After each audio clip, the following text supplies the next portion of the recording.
and then all you do is just put your drink down on the bar and you leave it alone. I'm not sure you expected that to happen, and neither did I. So let's try and explain what's happening. Electric fields apply forces to charges. Why does putting two transparent things on top of each other do something so strange when you turn it through 90 degrees?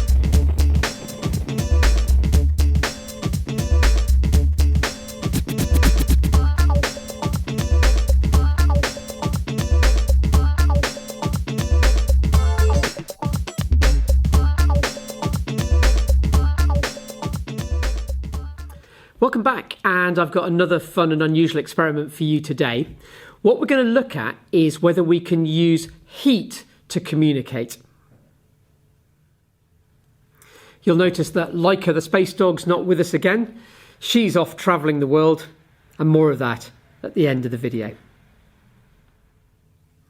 So I said at the beginning of the video that we were going to look at how heat can be used for communication, and that might seem quite odd to some of you. The hint here is the lava lamp and the TV remote controls I've got in front of me.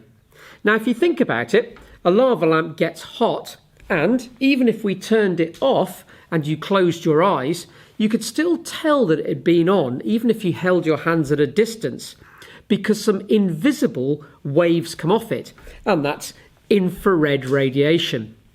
So what I was thinking of is what would happen if we had a hot lava lamp and we blocked the infrared radiation coming from it, and then we let it through and blocked it again and let it through. Could we not send some kind of a code, some kind of Morse code, that something that could pick up heat could detect and know what we were trying to say?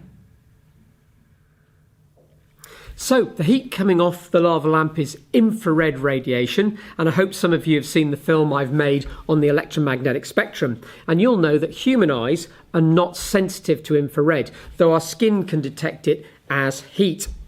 Now, TV remote controls use a very similar idea to the one I've just suggested. If you look at a TV remote control, you'll notice that a lot of them have a window at the end. Sometimes it's sort of covered in what looks like a sort of purpley piece of plastic, and sometimes you can see what appears to be an LED at the end. And the clue to how these work is the LED. But if ever you've used one, you'll notice that the LED never lights, and yet it can still communicate to the television what channel or setting you want. So, time for a home experiment, and it's really quite fun this. If you've got a TV remote control and you can actually see where the LED is on it, you know you pretty much have to point that at the television. And what this does is it gives out infrared electromagnetic waves. And a bit like covering up the lava lamp, it gives it out in pulses. So when you press a button, you get on-off flashes from this infrared LED. You can't see it with your eyes, but the sensor on the television can see it and can decode those flashes and know which button you've pressed. So the home experiment I'd like you to do is to show whether you can actually see the infrared coming out of this LED. You won't see it with your eyes, but we can use an infrared camera, and I think you all own one.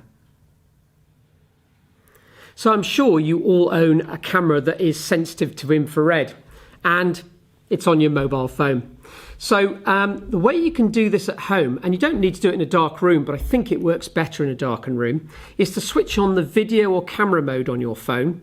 If you've got a low light version or infrared version, switch that on, and then take the TV remote control, point it near to the camera and have a look at the screen, and press a few buttons. And it's best to press and hold a button and see what you see on the screen of the phone. What's important is you will get an image of the little LED on the front, and I'd like to see if you can actually see that flashing a code, the code that would be received by the television. So I found a slightly darkened area, and I've got the camera in a cardboard box, so it looks a bit ridiculous from where I am. But what I'm going to do is hold up the TV remote control and press a button. And I hope you can all see that purple flashing on the front. I'll let go, try a different button. Well, it's all happening very rapidly, and maybe if we slowed that down, we'd see different codes for each button being pressed.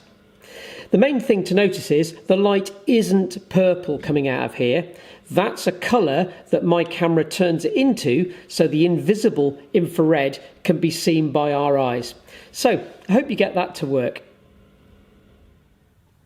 So I hope you all tried this at home and managed to see the pulses on your camera screen as the infrared was flashing. And if you're lucky, if you press different buttons, you might see different codes, different arrangements of on-off from the little LED on the front. And you could perhaps work out which button you were pressing if you knew that code. Anyway, I hope you enjoyed that video on the infrared from TV remote controls. I'll be making another film soon, and I look forward to seeing you then.